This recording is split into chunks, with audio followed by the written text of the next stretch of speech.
So, have you ever seen that meme of the guy who says, like, oh, if I ever went back in time, I would amaze people with my incredible knowledge?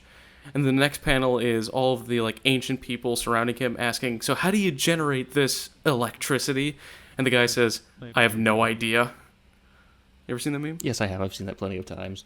Yeah, it's a pretty good meme, right? It's really funny, too. It's very accurate. Yeah. I don't know how anything works.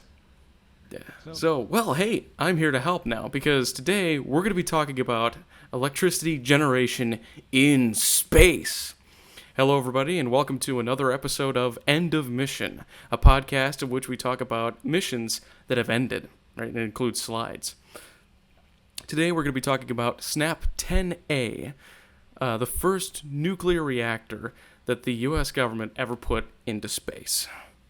I'm Face of Sarcasm, who has now permanently stolen the keys to this channel, apparently. And you are, Better call Paul. For pressure-fed astronaut. I told you this before we started recording.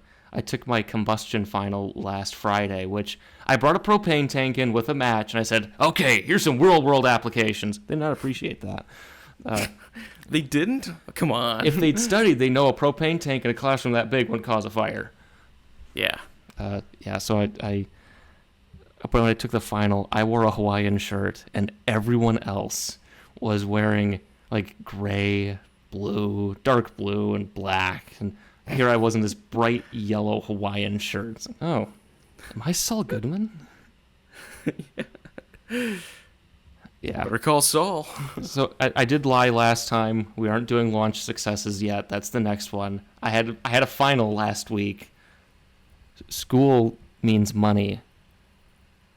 I like having money, so that took priority.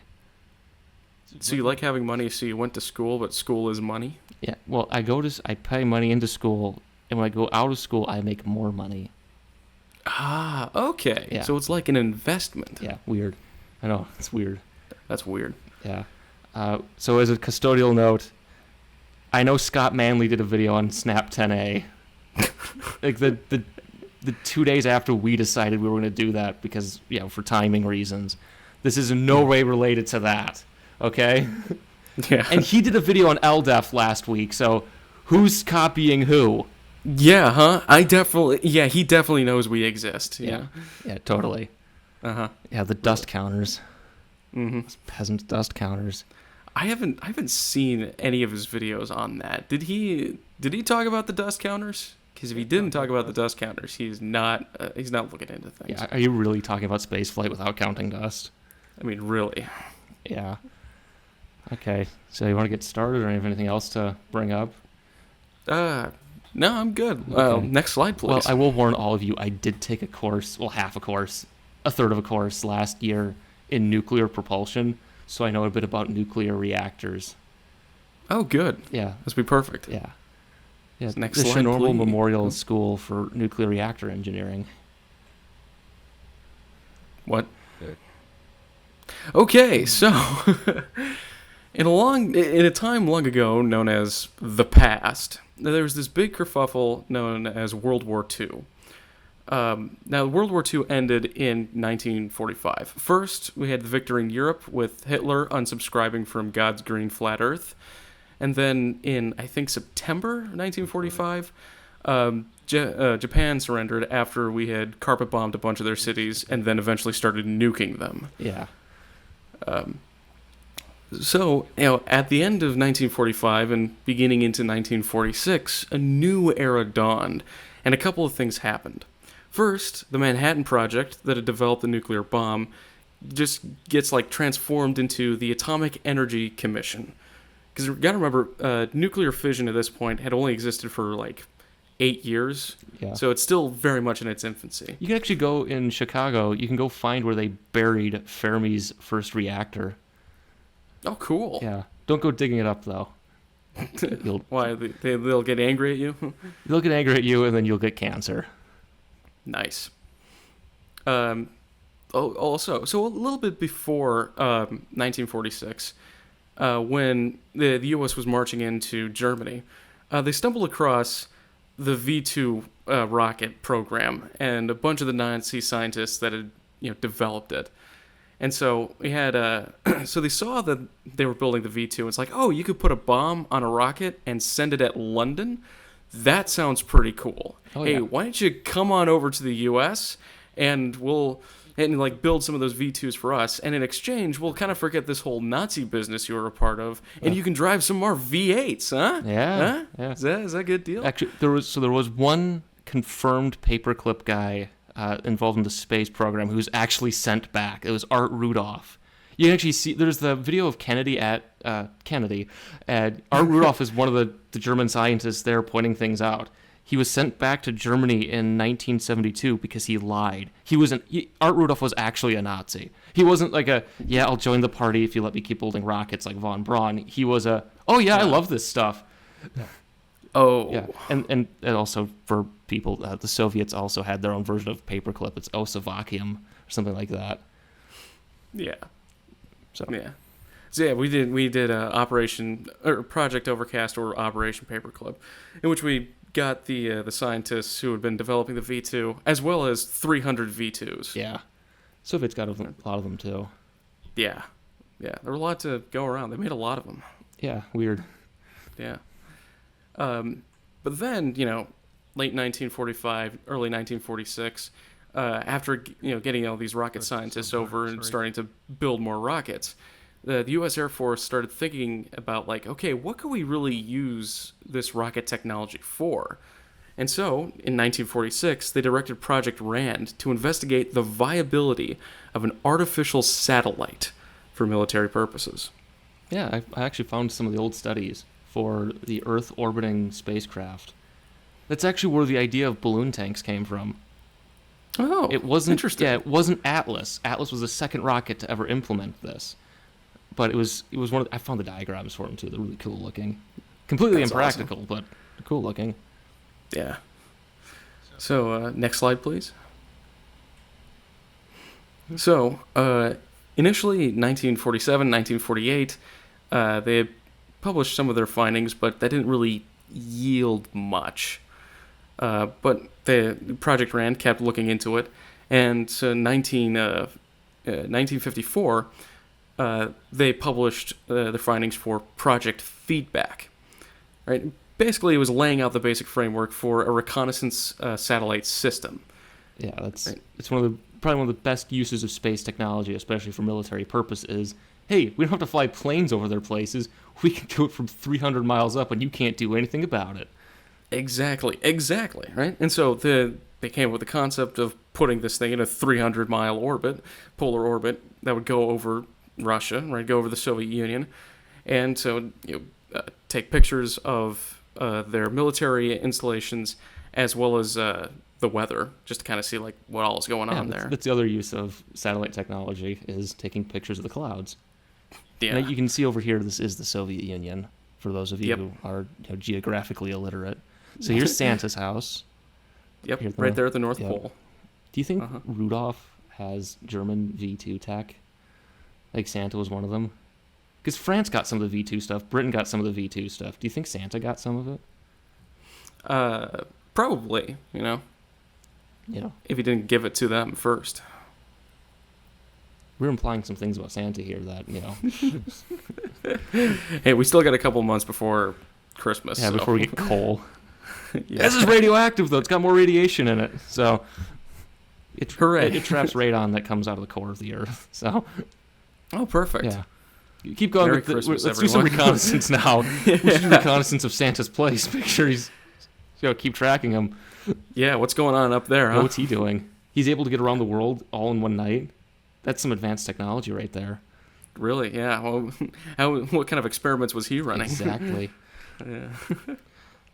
So, they were thinking about developing the system where it'd have a camera on board and it would take pictures, and then through the use of this brand spanking new television technology, they could convert the images into electrical signals and then transmit those signals back via radio to ground stations. They didn't do that, though, did they? They went with, they took film capsules back down. That became a little easier. Yeah. I think. But basically, was. they thought, what? It was at the time, yeah. Yeah. But basically, they estimated that it would take about 7 years to develop and $165 million, which in today's money is about $2 billion. That's a little project right there.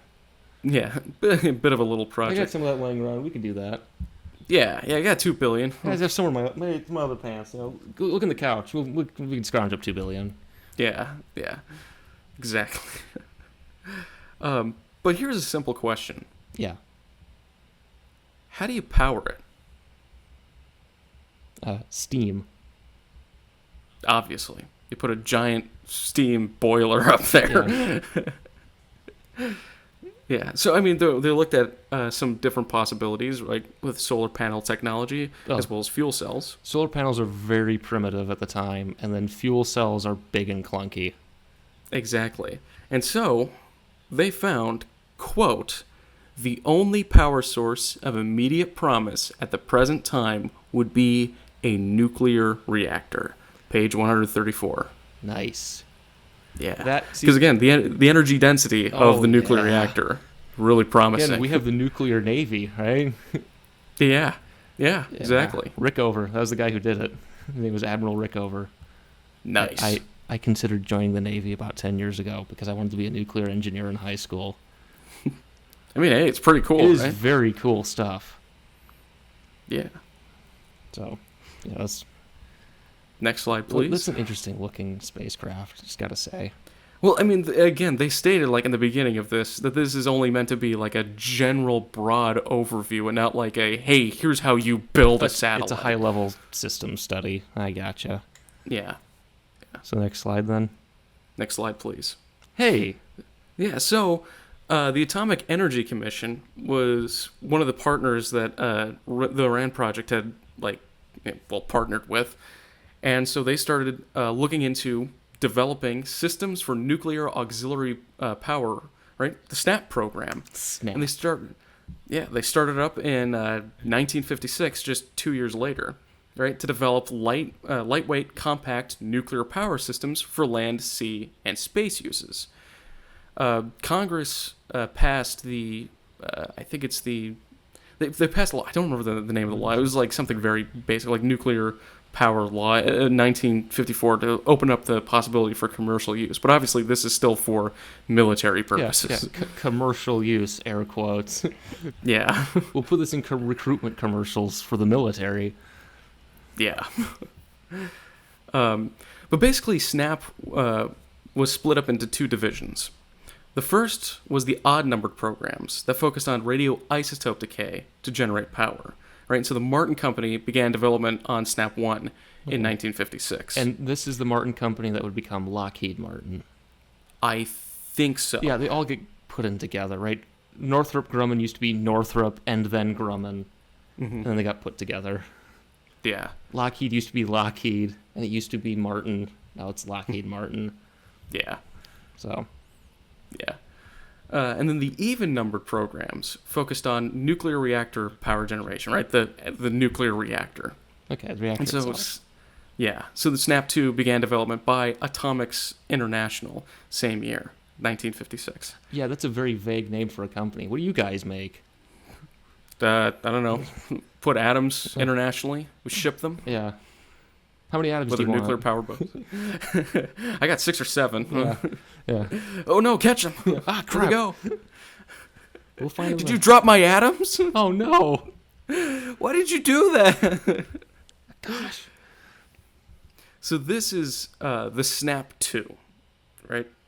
Cool. It generated 3,000 watts of electricity with a mercury vapor turbo generator. Oh yeah, and it's made of lead, isn't it, too? Basically. Oh man. But also, I do want to mention, I think, was there something I want to mention? It's something about the reactor design, because you have the reactor up here, and you got the shielding, and you got the condenser. It's basically just expansion and contraction. The thing I wanted to mention is the first with the wattage, right? You see how I put 3,000 WE. Obviously, the W stands for watts, but the E stands for electricity, right? Sometimes you might see T, that stands for thermal, right? Okay. That's heat. Yeah, okay. So when it's WE, it's watts of electricity. When it's WT, it's watts of heat. I want to make that distinction. Yeah. Because it confused me and I have a master's degree. Yeah, but yours isn't art. Yeah, and Okay, it's industrial design for everybody who's asking. It's industrial design, but it's basically art. It's basically worthless. Okay, so now we're probably wondering, okay, but how does a reactor actually work? That's a good question. How does a reactor work? How does it work? So let's dive into a little history of nuclear physics. So we're going back to Aristotle and Plato with the basic, what is matter? Yes. Why are there 200 slides? It's a long road ahead of us. That's Fermi's reactor that's buried in Chicago somewhere. It's not actually buried in Chicago somewhere. They rebuilt it in Oakland. But we're going to get to this. I know some of it was buried in Chicago. Probably.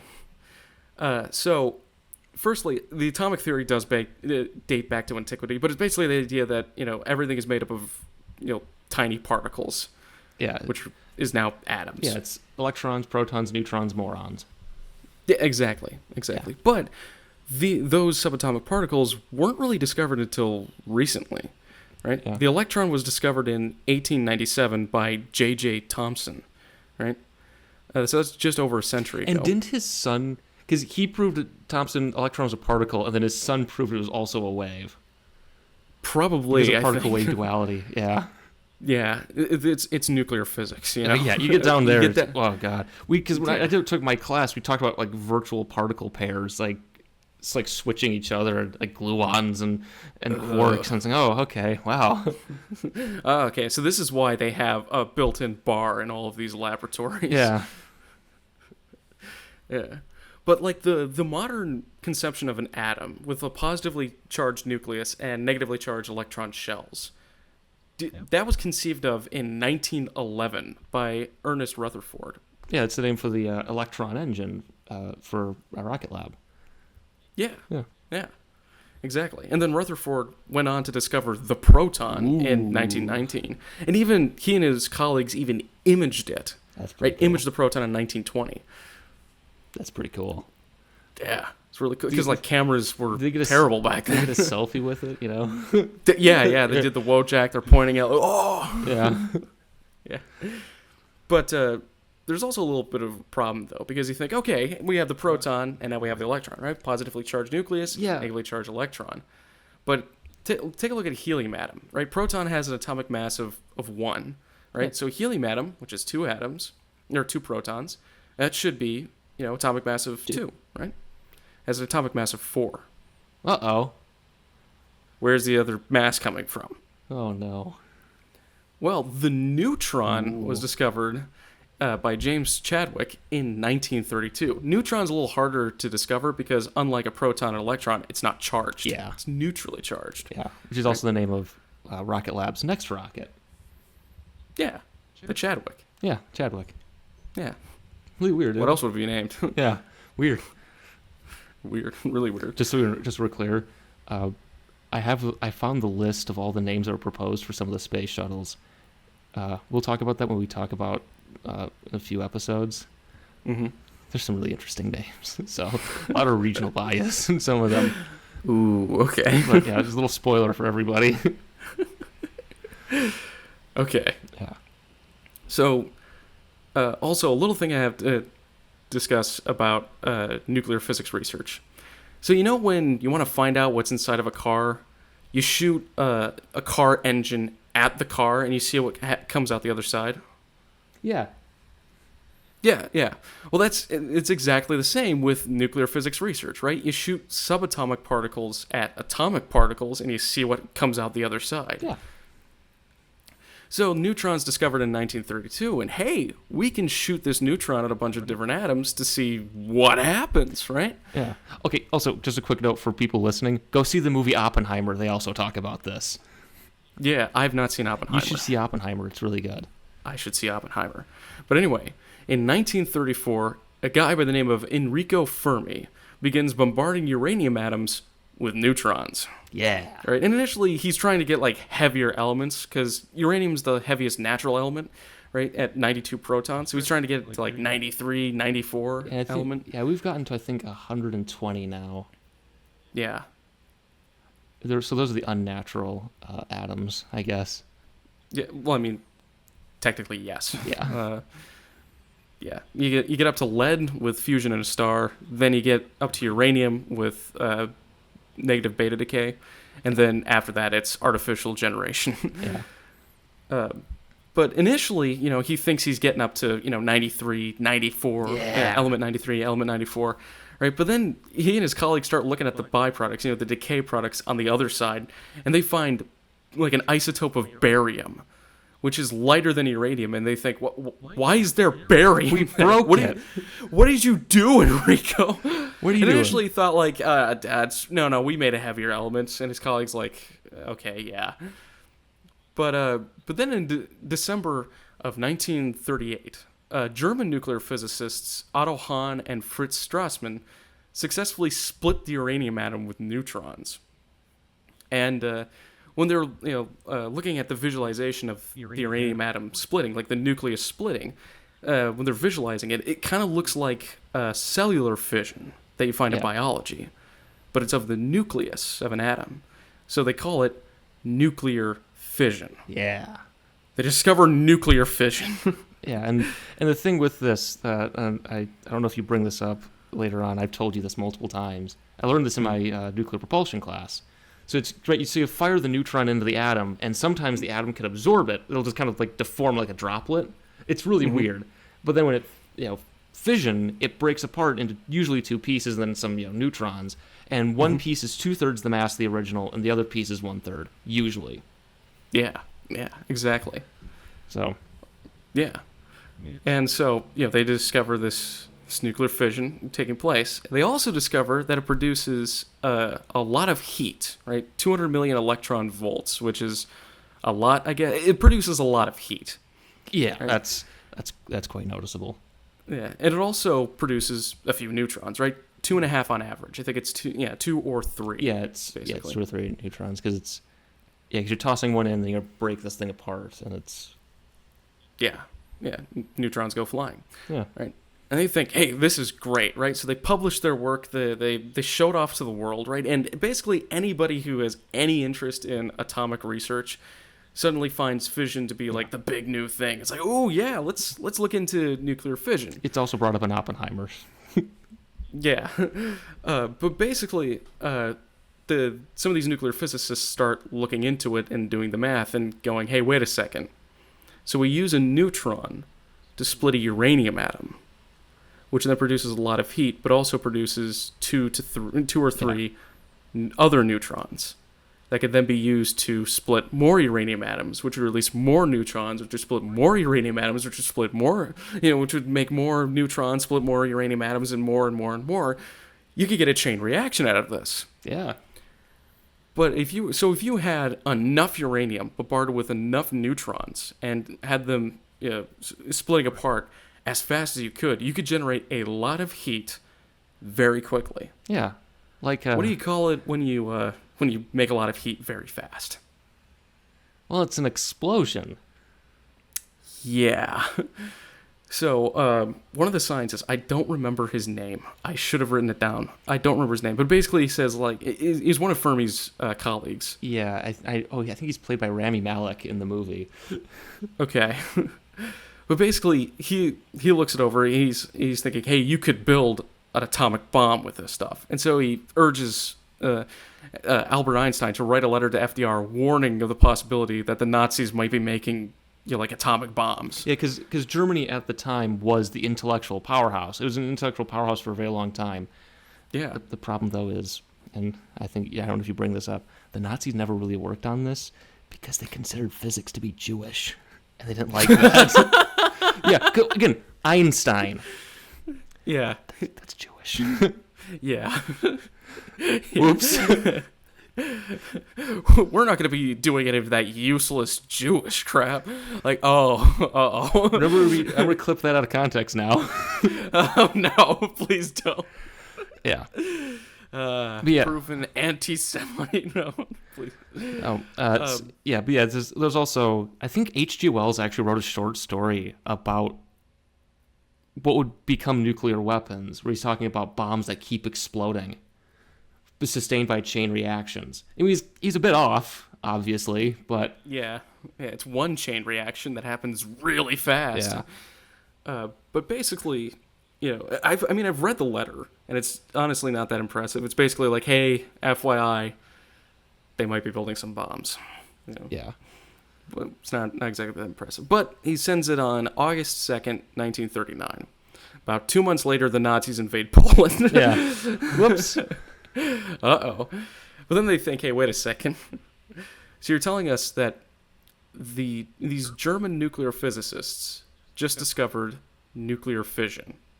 This nuclear fission can be used to build really big bombs that can destroy a city, or if we're not careful, the world. Yeah.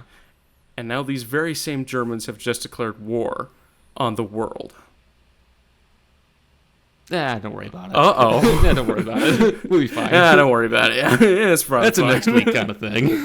Yeah. I'm off to golf, guys. Yeah. Fortunately, at this point, it's not exactly taken very seriously. It's mostly just relegated. This nuclear physics is basically relegated to the eggheads at universities. Yeah, nerds. Yeah, you losers. And, of course, fortunately for the Americans, number one, the Nazis found this to be Jewish. But also, number two, like, achieving critical mass is difficult. Like, nuclear physics is hard. Yeah, and the amount of money to achieve this kind of work is... When you're fighting a war against everybody, you're not going to spend it on that stuff. Yeah. Exactly. So... But Enrico Fermi and a bunch of his colleagues are trying to think about, like, okay, could we make a sustained reaction, right? Could we have a sustained reaction? Could we achieve critical mass, right? In which the uranium atoms are splitting apart and, emitting neutrons that would then split more uranium atoms in a continuous self-sustaining process. Yeah. And so they build the Chicago Pile, which guy. is featured here. This Yes. guy. This big, giant block. You could see the size of it, right? You could see the railings. Yeah, there's the ladder. Down there, and there's the ladder, right? And you can see the catwalk. It's also up an to Oppenheimer. It's also, like, I'm sure it is. Because it's basically the way that they're thinking is, okay, so the uranium is going to be emitting neutrons, right? So you have to control the neutrons, because that's what's causing and fueling this chain reaction. Yeah. So graphite is great at absorbing neutrons. But it's also very incendiary at really high temperatures. Yes. Yes, it is. I think it's beryllium, I think, is the best neutron moderator. Because it just absorbs them. Yeah, it also doesn't like your lungs. We'll get to that. So basically, they have these uranium fuel cells arranged in like a cubic lattice, and then they also have control rods made of graphite going in there and basically absorbing all the neutrons, preventing them from splitting more uranium atoms. Yeah. And then of course it's encased in giant block of graphite. So then they finally finish it like December 2nd, or December 1st of 1942, almost a year after the bombing of Pearl Harbor. And so then on December 2nd, they start pulling out the control rods to monitor the neutrons.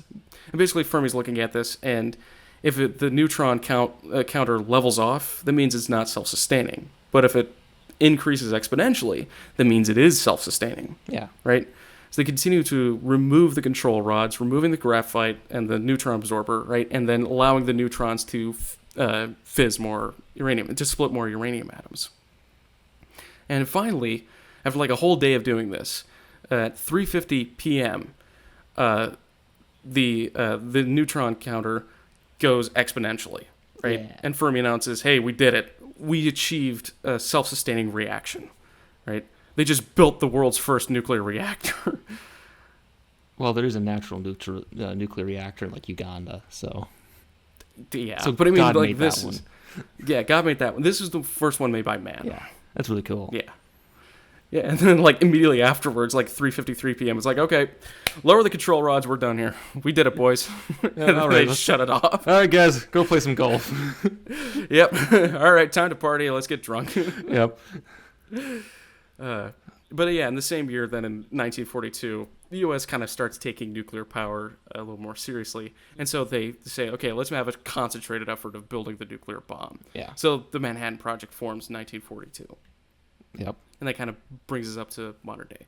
Right, so the biggest takeaway from this is that you're using, you're basically, the neutrons are splitting the uranium atoms, right? And that creates more neutrons to split more uranium atoms in a self-sustaining chain reaction.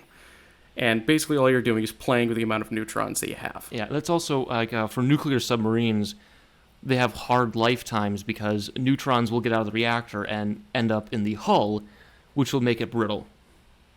Which is not great when you're trying to crush it. Yeah, that's not fun at 1,000 feet underwater. Yeah. It's not fun at 200 feet underwater. It's not fun. It's not fun. Don't do it. Next slide. Next slide, please. Okay, so, well, next the question is, what do you do with that heat? All right, because conventional way of generating electricity that most places here on Earth do is basically you either burn coal or natural gas. Or biogas. Or just really any fuel to boil water that converts it to steam, pump it through a steam turbine, and that spins to, hooks up to a generator. Yeah, it spins a generates giant magnet, which generates electricity. Well, it spins a bunch of copper wirings within a static magnet, and that generates direct current, right? It's Faraday stuff. Yeah. Right.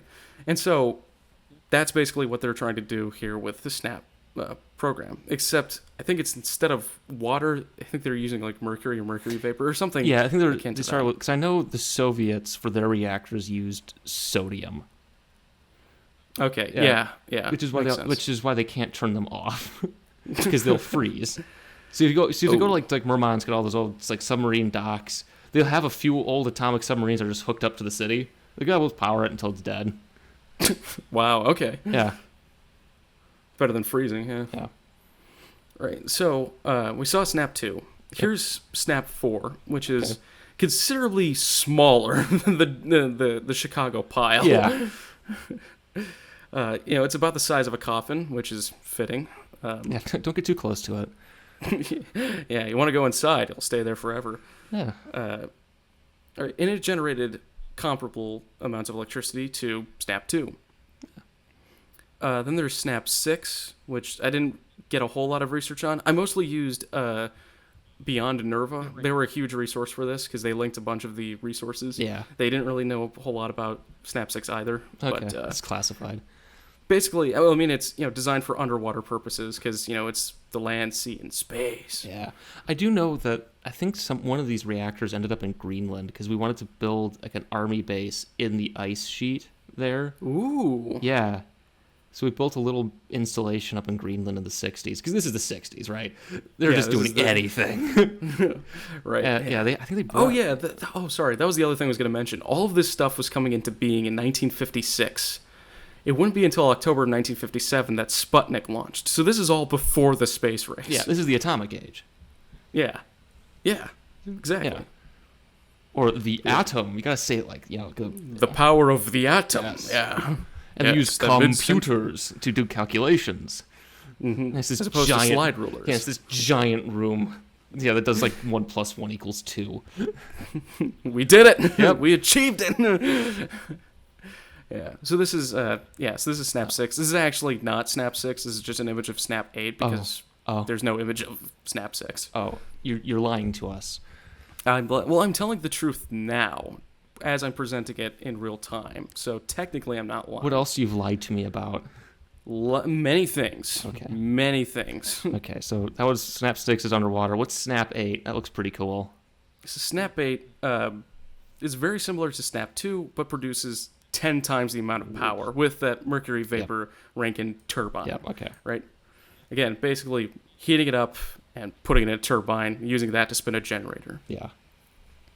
Right. Now, the astute amongst you may have remembered that we were talking about SNAP-10A. I know it's been a while since the beginning of the episode. It's like half an hour, yeah. Yeah. But we're up to SNAP-10A, which 10 comes after 8 if you're not counting odd numbers, which we're not. All right, so next slide, please. SNAP-10A. Oh yeah, look at that. that technology there. Oh yeah. Look at all that technology. The computer. That looks like it's just taking data. The computer's, it's in another room. Yeah, it's behind that giant the blue wall. Yeah. The rest of the room there. And this one would be launched into space. Yeah. Now, this one would also... next slide, please. Okay. Sorry. Now, so this one would differ from its counterparts in a significant way that we'll get to later. But Okay. the overall mission objectives for SNAP-10A is to demonstrate that it can generate 500 watts of electricity for 90 days, but that later gets updated to a full year of operation. Yeah, for reference, like Lunar Reconnaissance Orbiter runs at 1 kilowatt, so about twice that. Yeah, about twice that. And your house would use up 500 watts in about half an hour ish, Yeah. because the house uses up 1 kilowatt hour roughly electricity. Unless you're Amish, and then you're not using any of that. I mean, you still use some because there's they have, but then it's whatever. They have their natural nuclear reactors to power their houses. Yeah, of course. The ones that they find in Pennsylvania. Yeah, it's a barn raising. It's a pile raising. It's a pile. This is the sequel to Witness. Okay. Anyway, getting back to SNAP-10A, Yep.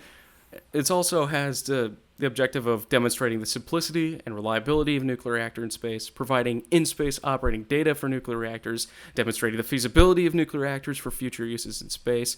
Right? Basically, we're building a nuclear reactor, putting it in space, and seeing what happens. Yeah, it's a proof of concept. Yeah, that's essentially it. Because I know around this time there's also the Lincoln experimental satellites. I think, one of those, I think LES-5 used an RTG. This was like 1966 for that one, right on the same time.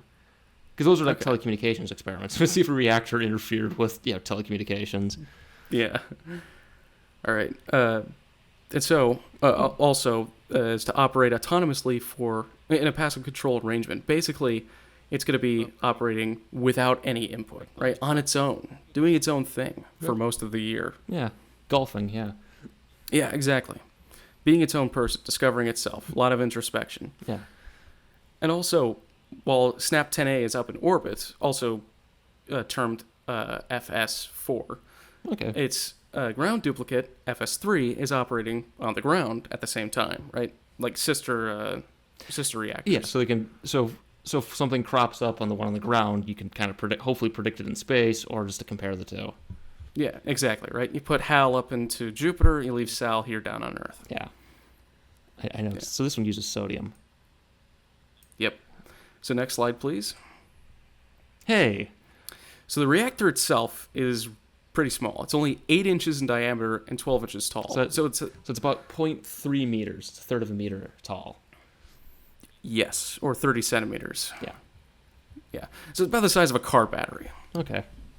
Right? And it produces about the same amount of electricity, though the car battery is not a generator. No. But it also has 4.8 kilograms, or like 10 pounds, of hydride zirconium uranium alloy encased in 37 Hastelloy-N tubes that are coated in a thin ceramic glass on the inside. Yeah, okay. All right. So these are the fuel rods. Yeah. Right. And Hastelloy tube, I think that's nickel magnesium alloy, if I remember. That sounds about right. Correctly, yeah.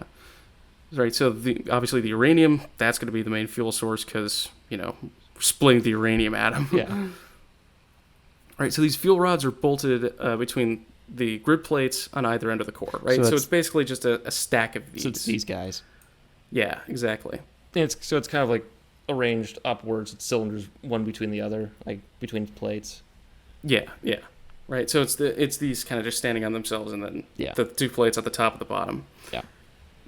Right, now the entire core is surrounded by 6 beryllium reflectors. Yep.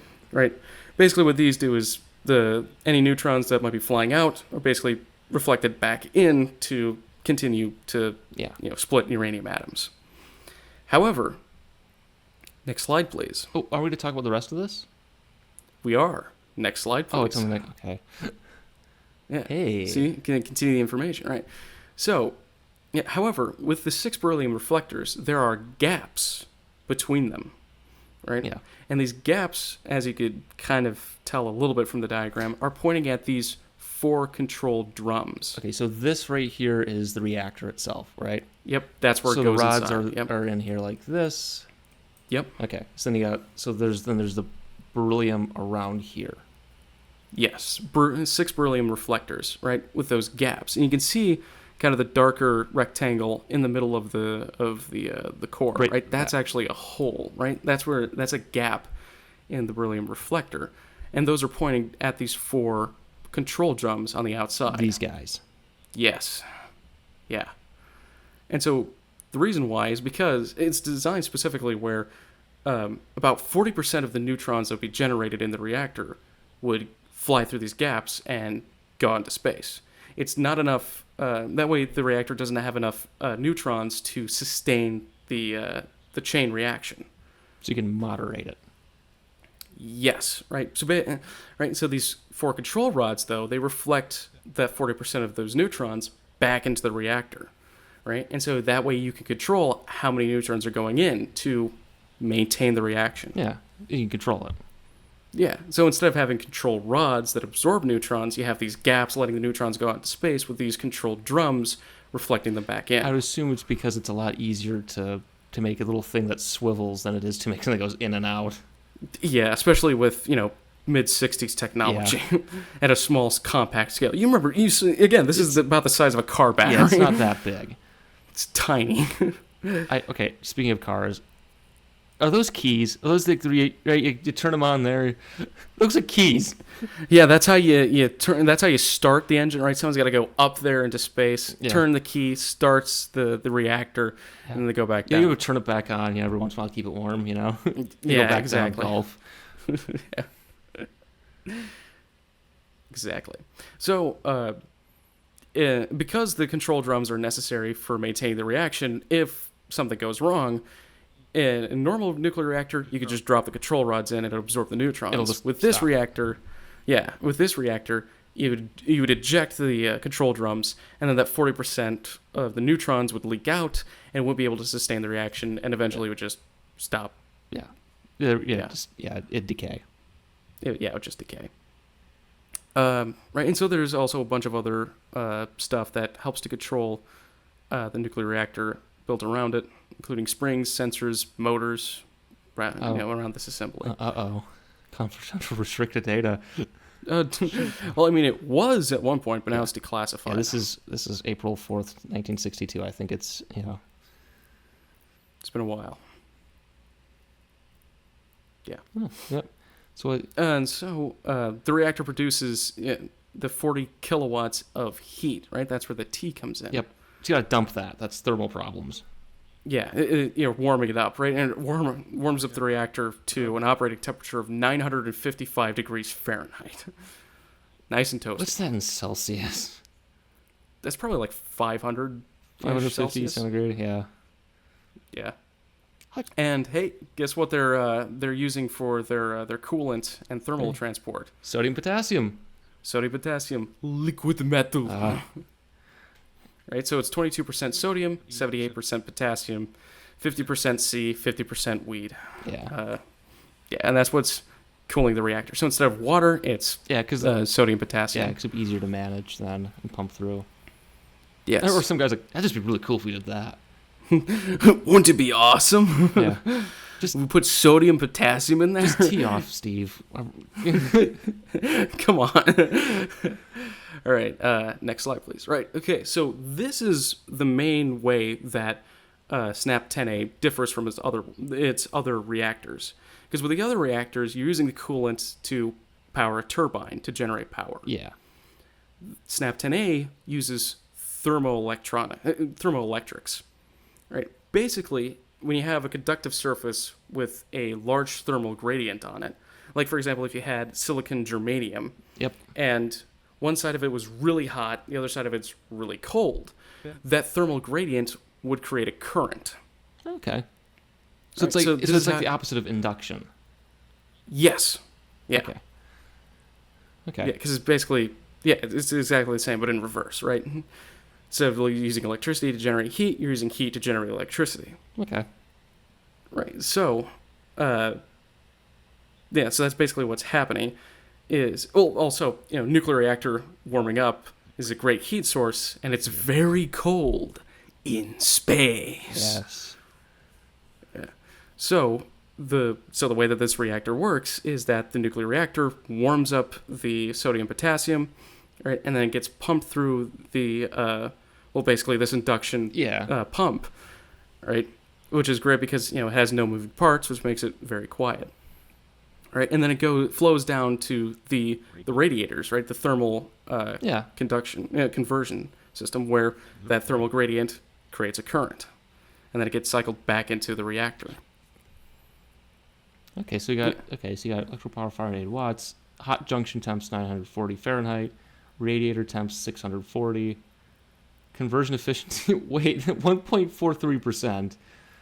Yeah, because remember, you're generating 40 kilowatts of heat to get 500 watts of electricity. And 30 volts. Okay. Yeah. Brute force. Remember, this is 1965. Yeah. Oh, so the delta T, the temperature change is 130 degrees Fahrenheit. Okay. Yeah, because you can see the outlet temperature is 1,040 degrees Fahrenheit, and the inlet temperature is 910 degrees Fahrenheit. Yeah. So that's a 130 degree difference. Some of it goes out here. Yeah, it loses 3 degrees going through. That's just probably just thermal losses. Yeah. Because remember, it's not being actively warmed, and being exposed to space a little bit. It's dumping the heat out, right? If you existing at above 0 Kelvin mean you're giving off heat. Yeah, exactly. Neat. Right, and so the thermoelectric converter, which is the big white apron. The cone. Yeah, that's the thermoelectric converter, right? And it's made up of 2,880 individual silicon germanium pellets linked to 40 parallel coolant tubes. I think I show it. Next slide, please. Yep, there it is. Yep, there it is, right? So you can see the arrangement of the 40 different pipes and the flow of the liquid metal coolant through it. It's kind of like in a rocket engine. Yeah, exactly. And actually, with nuclear rockets, we'll have to do an episode on NERVA. Is they take the liquid hydrogen, they'll use it to cool down the reactor and cool down the engine, and they'll just toss it out. Yeah. Because why not? Get out of here. You're not needed anymore. Yeah, neat. That's right. And next slide, please. Okay, so remember how I said 40% of the neutrons created will be reflected back in with the control drums? Yeah. Yeah, so it's not entirely true because a lot of the neutrons are just going to go out in every direction. That's not good. Yeah, and it's really not good for the human body, but more importantly, it's not good for electronics. Yeah, because you have... Well, these are still, memory core, but that's still not good for them. Yeah, but I mean, this rocket is utilizing transistorized components. Oh, right? yeah, the future. The future, yeah. So it's really not good when you have a neutron going in there and messing up all of the electrical components. Not good. Yeah, it's really not good. So you need to, and of course, there's no shielding around the rest of the reactor, right? You saw that. Yeah. Yeah. So, well, you need a shield, radiation shield, to at least protect. Shield. Yeah, shadow shield to protect the electrical components on the SNAP-10A, as well as the Agena spacecraft that it's attached to. Right? So this is that shadow shield, which is just on the underside of the reactor. So the reactor it's in the diagram. Yeah, it's right above it, and then it's surrounded by the apron of the radiators, right? The thermal conversion, right? And this is made up of cold pressed lithium hydride, which is great at absorbing neutrons, but it also loves to crack. Oh, so it's brittle. Yeah, so it's reinforced with 316 stainless steel to prevent the cracks and crack propagations. It also has this turnbuckle spring assembly to help it resist the estimated 7.5 Gs of acceleration during launch. Makes sense. Yeah. Next slide, please. So the SNAP-10A reactor is at the top, but the whole SNAP-10A and Agena spacecraft together it makes up snapshot. Yeah, Right. yeah, because the Agena stage ended up being used as like a spacecraft bus for a while for a lot of different things. Again, like the Corona satellites, like a CSAT. Agena is actually a very versatile vehicle. It's actually one of the planned liquid kick stages for the shuttle. Oh wow. Very versatile Yeah. vehicle. Yeah, it's a great job with they built it well, real good. Yeah. Right. So you can see with the diagram that you have the Atlas booster that would get it up close to its orbit. You have the Agena spacecraft that would put it into its 300-mile polar orbit, or over 300-mile polar orbit. Yep.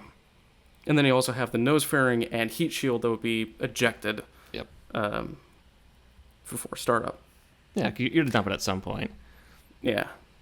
And next slide, please. Is there an experimental? Oh, is that the next slide? Yep. Okay. Continue. Right. So you can see that the spacecraft, you can see SNAP-10A is up at the front, and it also has a bunch of like instruments behind it, Yeah. controlling the system. You also have batteries; they're storing it, and power distribution equipment. And also on the Agena bus itself, you have things like attitude monitor boom, Yeah. antennas, the tape recorder, Oh yeah. modern technology. yeah. Like a resistor panel, and of course the voltage regulator, because you have to regulate all Yeah, the power. 30 watts or 30 volts. Yeah. Wow, we're really working with a lot of volts there. Yeah. But also, as you pointed out, there's an experimental ion engine on the Agena spacecraft. Yeah, we talked about that when we did Deep Space One.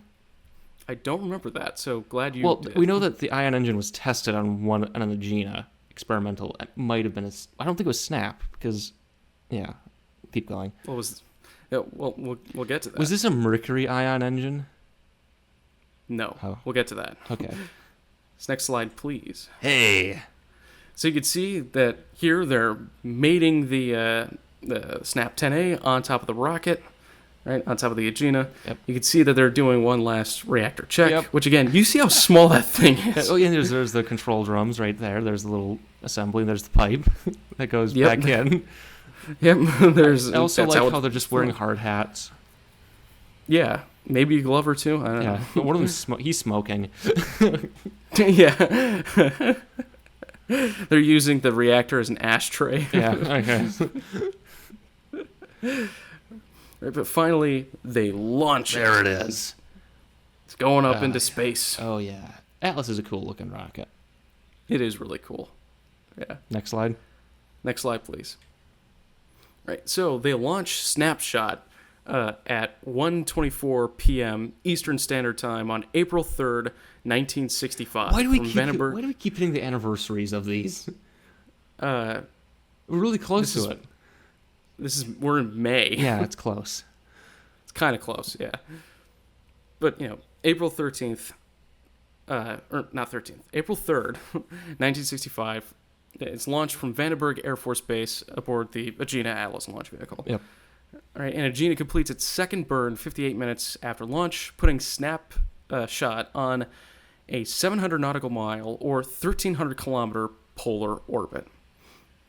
All right, you can see in the diagram, it's going over the poles. There it is.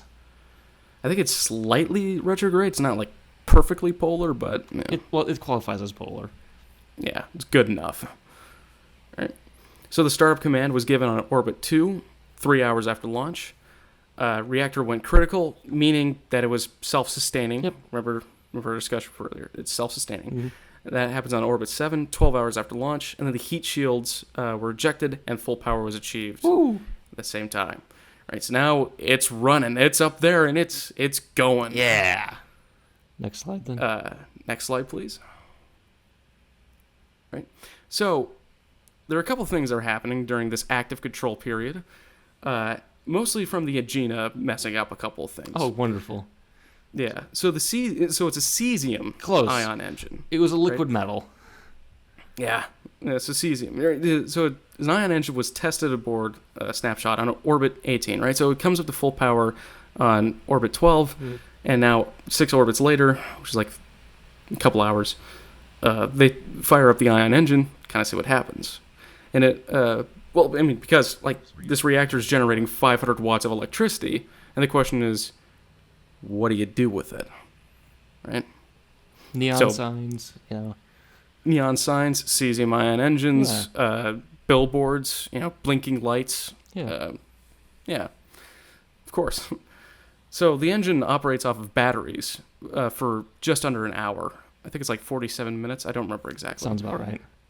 Yeah, and then it was shut down permanently because the engine severely interfered with the attitude control and telemetry data. Because it's shooting out ions.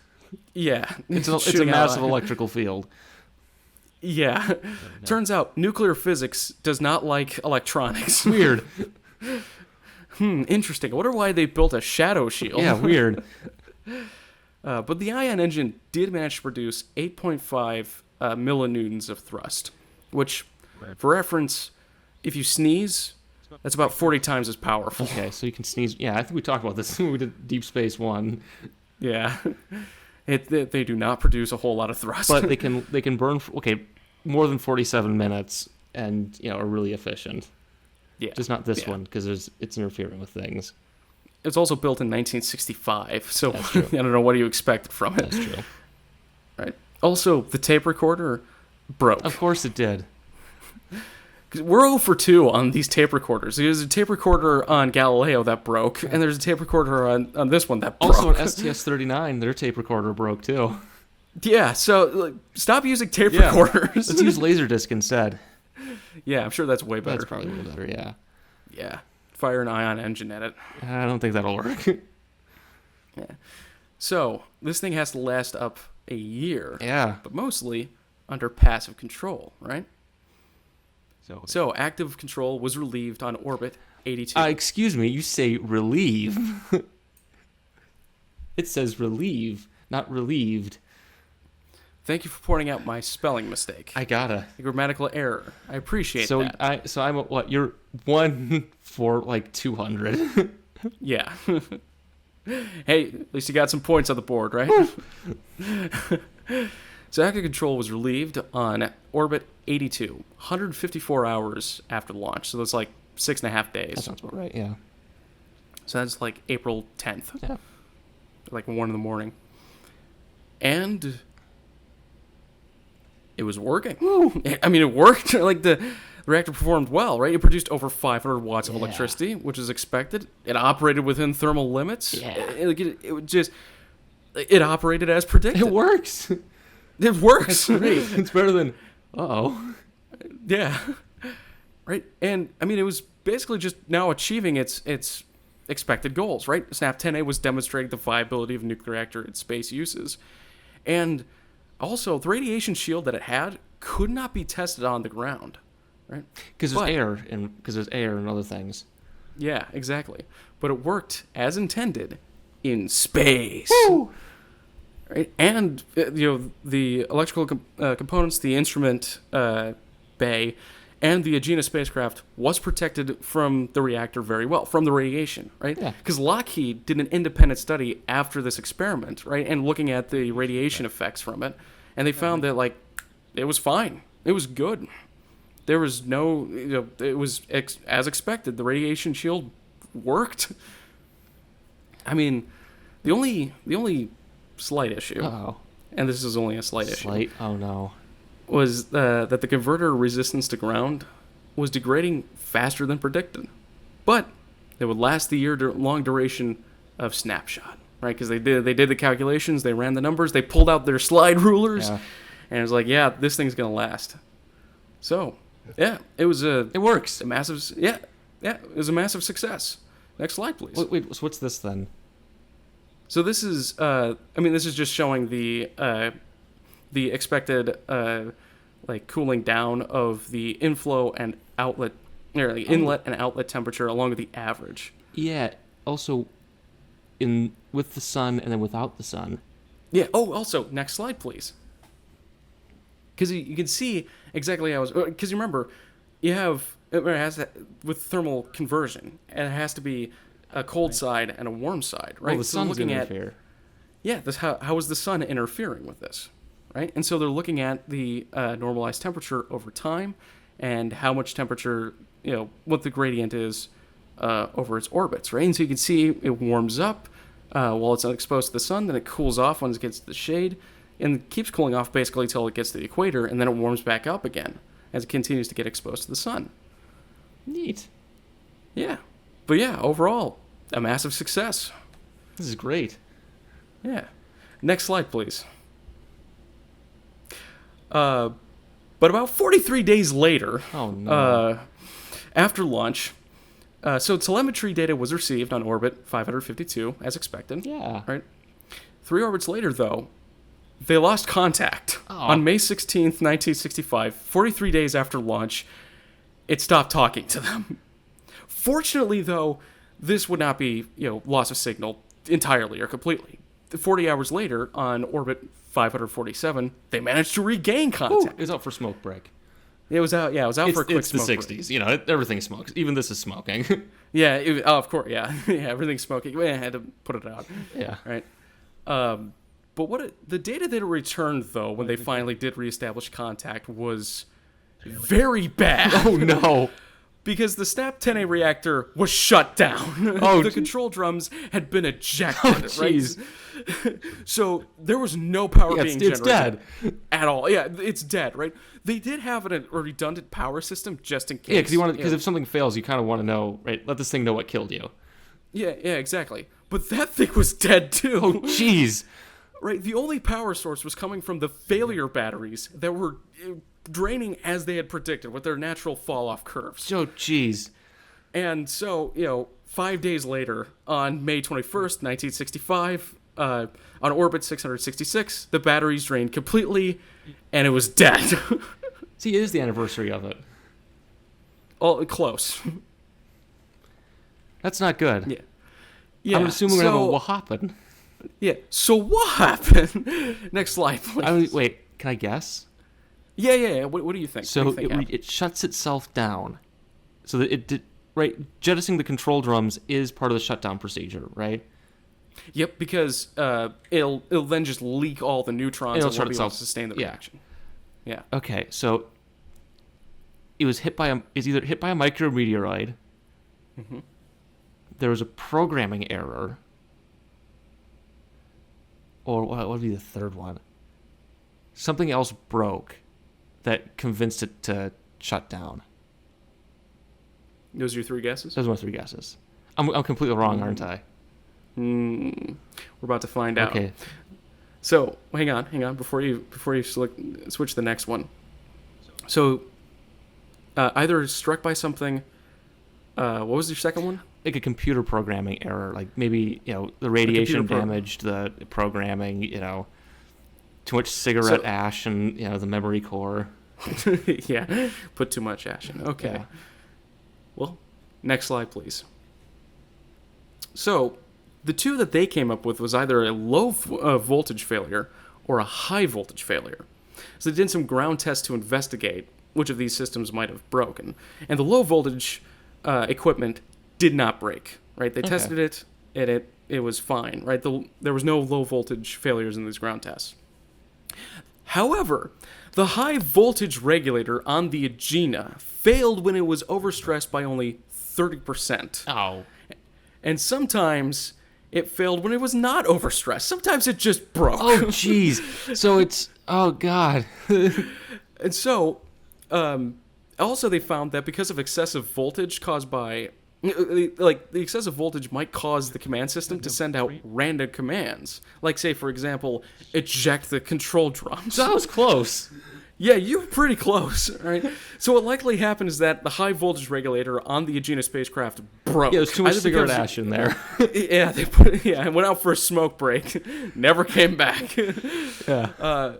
Then the voltage exceeded the tolerances on the vital electrical components, and then that excessive voltage incorrectly triggered the reflector control drums to eject and shut down the reactor, right? Because nominal operating voltage is about 30 volts, highest is about 50 volts, and as you can see from this estimate, it got up to high 50s, almost 60 volts. It's double what it's supposed to. Yeah. It's not supposed to operate that high. So basically, high voltage regulator broke, and the high voltage killed a lot of these electrical systems, and Yeah, freaked. and ruined Just it. freaked out. Yeah. So that, yeah, that's most likely what happened. Yeah, you can't really go up there and ask it. Is it still up there? Yeah. So we'll get to that. Oh, okay. So next slide, please. So aside from the objective failure of the Agena high voltage it was regulator, the Agena that broke. It wasn't the reactor. Allegedly. the ion engine messed with the Agena, the tape recorder broke, and then the high voltage regulator broke, and it killed the mission prematurely. It only lasted 43 days, which is longer than Liz Truss, right? I think. Yeah. So there's that for you. There we go. So the first reactor in space lasts longer than the last English prime minister. Yeah. Yeah. But, I mean, aside from all the failures from the Agena, SNAP-10A worked. Oh, yeah. Right? It was operating as predicted. The only minor issue was, the increased degradation of the ground to resistance. But that's pretty much the only way you can find it, is in-flight behavior. Yeah, exactly. And even then, it wasn't even mission critical, right? It wasn't going to, completely destroy the spacecraft. It was within the tolerance of what you wanted, the operational range of the vehicle. Exactly, right? And the FS-3, the ground version of it, operated without fault for 10,000 hours, which, for reference, there's only 8,765 hours in a year. So that's over a year of continuous operation without failure, right? So if the Agena was built better, the SNAP-10A would have successfully lasted for the year-long duration. Yeah, that's pretty good. Yeah, I mean it worked. It demonstrated that the viability of nuclear reactors in space. Woo! Right, and improved designs were proposed. Some upgrades were even tested, I think, and a future SNAP-50 was even conceived based off of the success of SNAP-10A. Woo! Right? It successfully demonstrated the simplicity and reliability of nuclear reactors in space. However, this looks like an Ernst Stollinger design. That might be, right? But that's kind of that mid-century futurism for you. Right? That mid-60s futurism. Right before the Apollo program really took off, but after we started building rockets. Yeah, when everything kind of looked like erector sets. Yeah. Yeah. However, do you remember the other half of the SNAP program, the odd number ones focused on radioisotope decay for power generation? Yeah, like RTGs, like radioisotope thermoelectric generators. Yeah. So that's what Lincoln Experimental Satellite was using, RTGs. So, next slide, please. Hey! So, focusing on the odd SNAP programs, we have SNAP. So they built SNAP-1 back in 1956, right? But then they had SNAP-3B, which flew on Transit 4A and 4B, two satellites, right? Because the Navy was working on navigation satellite systems. Yeah, the prototypes for what would become GPS. Exactly, right? So Transit, right? Transit 4, that you could see imaged here, was mostly powered by solar panels and fuel cells. But the SNAP-3B RTG, which is featured on top, that's that guy, was only producing about 3 watts, I think, or a small amount of wattage, but it was powering the critical components on the Transit 4A and 4B satellites. And I don't remember how long the satellites lasted, but both of the RTGs were predicted to have lasted and operated well beyond their 5-year lifetime, right? Not like the 1 year with SNAP-10A, 5 years, right? And these were launched back in 1961, 4 years before SNAP-10A, right? And it proved to the Navy that, hey, these things are pretty good. Yeah. Right? So their next one, for Transit 5B-N-1-2, they were powered, I think, exclusively by SNAP-9, right? SNAP-9A. Right? Because these were now demonstrating the simplicity and reliability of RTGs, right? And both of these satellites were launched in late 1963, right? So this is still even before SNAP-10A, right? So, and then I'm seeing a pattern here. I think there's something going on. Yeah, and I mean the Navy these things were so successful, like the Navy kept using that, Yeah, right? So they with love them. Transit, they loved them, yeah. So with Transit Triad, SNAP-19 was powering that, right? And even though the spacecraft only lasted 1 month, Oh, geez. SNAP-19 never failed, right? And this was launched in 1972. I think there was one of the Nimbus weather satellites also had an RTG on it. Yeah, yep, it Is did. this next one? Well, no, actually. Next slide, please. Hey, Yeah, for SNAP's 27, it went up as part of the Apollo Lunar Surface Experiment packages and operated on the moon for over a year, right? So Yeah. this one went beyond orbit onto the moon. well, one of them right? is in a trench off the coast of New Zealand. Cool. Apollo 13. Ah, yeah, okay, that where makes sense. the Tonga Trench, that's where it is. That's where they dumped I'm it sure it's there. still generating electricity Yeah, down there's a there, little too. fish culture built around it. Yeah. But it went beyond the moon, right? It went Yeah, out. It went to the outer planets, right? SNAP-19 flew again on Pioneer 10 and 11 back in 1972 and 1973 because, when you're going to Jupiter and Saturn as a precursor to the Voyager missions. and solar rays right? are not that efficient at the time. Yeah, solar rays are not that efficient, and you're not going to get a whole lot of sunlight out there to power them. So you need an RTG, right? And SNAP-19 also flew on the Viking landers, right? Because Martian dust can Yeah. easily cover the solar panels, right? And so 1975, RTGs went on to the Viking landers with SNAP-19. And those lasted till early 80s, like 1981 or 82. Yeah, exactly. Next slide, please. Right, and so these radioisotope thermoelectric generators, RTGs, they have no moving parts, which makes them way simpler and far more reliable than a conventional nuclear reactor, even a compact nuclear reactor. Yeah. Right, because they're essentially a warm stick of decaying plutonium that produces electricity. Magic. That's magic right there. It's a magic stick, right? And so, even the RTGs that launched in the Voyager spacecraft in 1977 are still powering them almost 50 years later. They're just going to die in the next 5 years, though. Yeah, But they're still going. they're still going, right? And RTGs continue to be used to this day, right? New Horizons, right? Did a flyby of Pluto back in 2015. Look what's powering it right up in Yep, front. there's our RTG. There's the two RTG. Mars rovers right now, RTGs. RTGs, yeah, because RTGs continue to be used because of how simple and reliable they are. Because again, no moving parts. It's Yeah. just a warm stick, Yeah. magic stick of electricity. Yeah, the danger glowing rock. Yeah. Glowing danger rock makes electricity. Yeah. But I also will say that I think the most powerful RTG was on New Horizons, and it produced about 240 watts. That sounds about right. Yeah, so SNAP-10A is still the most powerful nuclear Yeah. generator put into space. But it's got more parts, and it's a bit more challenging, so it's that big trade study of what's more viable. Yeah, exactly, right? And for the superiority of RTGs, that's the main reason as to why SNAP-10A was the first and last nuclear reactor the United States ever launched. The Soviets would put up about 35 into low Earth orbit. Yeah. One of which would crash into Canada, another would end up off the coast of South America, and I think one of the other one burned up. We are going to do an episode on Rorschach. I'm going to do that one because it's hilarious. Okay. They had like a special mechanism when the reactor died that would launch it into a higher orbit, and those didn't work half the time. So, and then they just keep rupturing.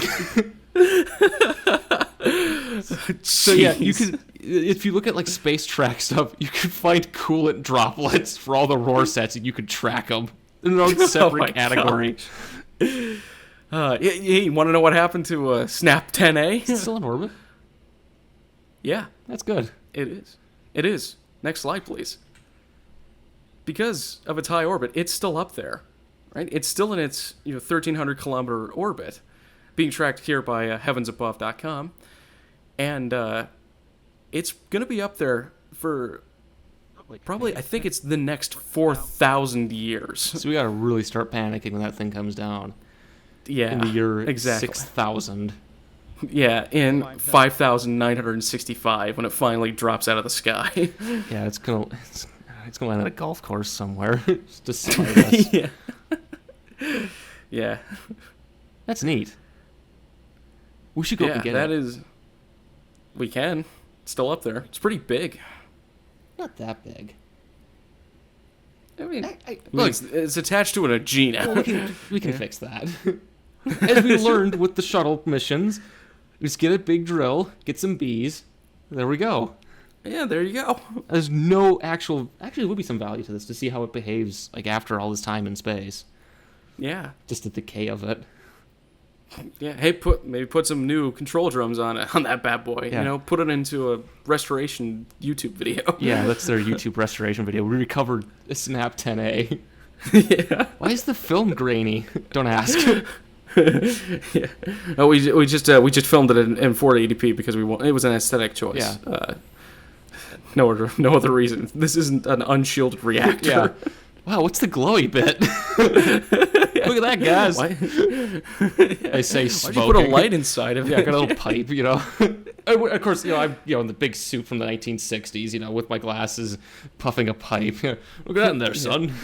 You have a British accent for some reason. What's going on? I don't know, but that is the legacy of SNAP-10A, the most successful and only nuclear reactor that the U.S. ever launched into space. Well, we'll launch a few coming up by the end of the decade with the nuclear engine program we're working on.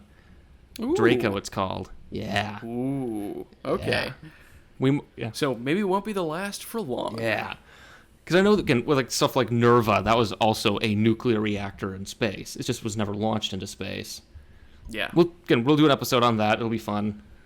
Yeah. And also, thank you again to Beyond Nerva for supplying a lot of the links for this. Yeah, made it a lot easier to research. Yeah, we'll put all the stuff in the description, of course.